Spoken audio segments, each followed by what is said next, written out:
laissez-moi vous dire 3 mots. Hashi, hashi et hashi. Les 2 premiers se prononcent quasiment de la même façon, le 3e vraiment différemment.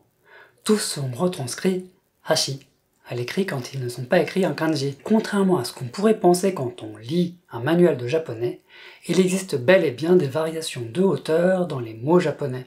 En anglais, on appelle cet accent le pitch accent. Pour nous Français, qui ne sommes pas habitués à beaucoup accentuer les mots, ou alors juste en début de mot ou de phrase dans le cas d'une affirmative, ou à la fin dans le cas d'une question, on parlerait de hauteur d'une syllabe. Ouvrez maintenant un manuel de japonais et dites-moi si vous voyez quelque chose quelque part. À moins que votre manuel vienne du futur, je doute que vous y trouviez une quelconque mention de cet accent, et encore moins qu'il soit indiqué sur les mots et les phrases. Pourquoi l'accent n'est pas marqué dans les manuels d'apprentissage du japonais? Est-ce si grave? C'est ce que nous allons voir. En japonais, une mora est une unité rythmique. Une mora peut être prononcée plus haute si elle porte l'accent. Il existe 4 formes d'accentuation. L'accentuation plate, eiban gata. C'est la règle générale. La première mora est basse, toutes les suivantes sont hautes. On a une prononciation basse, haute, haute. Ashita, sakana, sakana ga oishii. Le poisson est bon. On a également hashi, extrémité. Bathroom wa oru no hashi ni arimasu. La deuxième forme d'accentuation, c'est l'accentuation atamadaka gata, accentuée au début. La première mora est haute, et ensuite le son chute. On a une prononciation haute, basse, basse. Tenki, météo, le temps. Haru, le printemps. Hashi, les baguettes. Hashi no tsukai kata ga wakarimasen. Je ne sais pas utiliser les baguettes. La troisième forme d'accentuation, c'est l'accentuation au milieu. Nakadaka gata. L'accent est au milieu du mot et chute ensuite qui donne ba au ba. Hitori, une personne. Arigato, merci. Et la quatrième forme d'accentuation, c'est l'accentuation à la fin. Odaka gata. L'accent est en fin de mot et il y a une chute brutale après, ce qui donne une prononciation basse, haute, basse. Hashi. Hashi ga nagai. Le pont est long. Environ 50% des mots sont en eiban gata, donc avec une prononciation plate. Et 25% des mots sont accentués sur la première mola. Mais attention, il y a des changements d'accent avec certains suffixes. Par exemple avec go, le mot devient plat, même s'il était accentué avant. Exemple, Iran, l'Iran, et Irango, l'Iranien.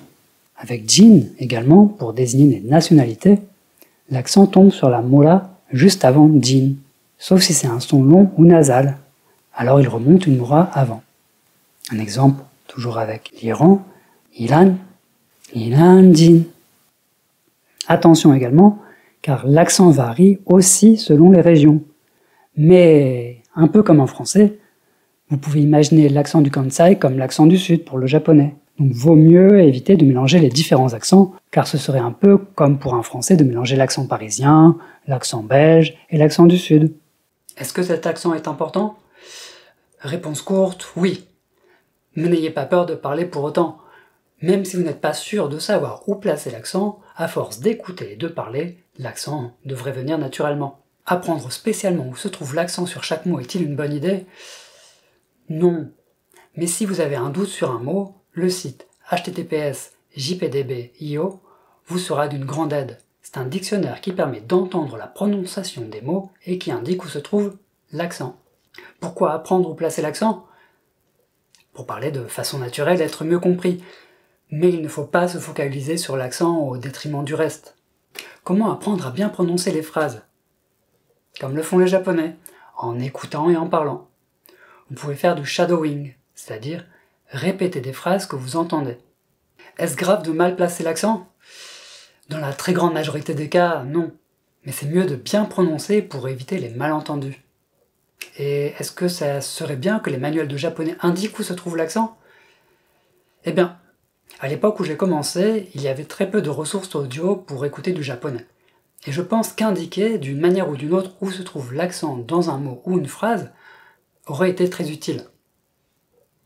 Aujourd'hui, je pense que ce serait tout de même utile, au moins dans les phrases. Les ressources audio et vidéo sont maintenant à portée de tous, mais il n'est pas toujours évident de comprendre ce qu'on entend, et donc de bien le répéter.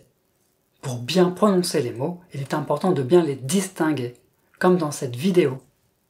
Et vous en pensez quoi? Dites-le moi en commentaire, et si cette vidéo vous a appris quelque chose, mettez un pouce vers le haut, et si ce n'est pas déjà fait, abonnez-vous. Allez, à très vite!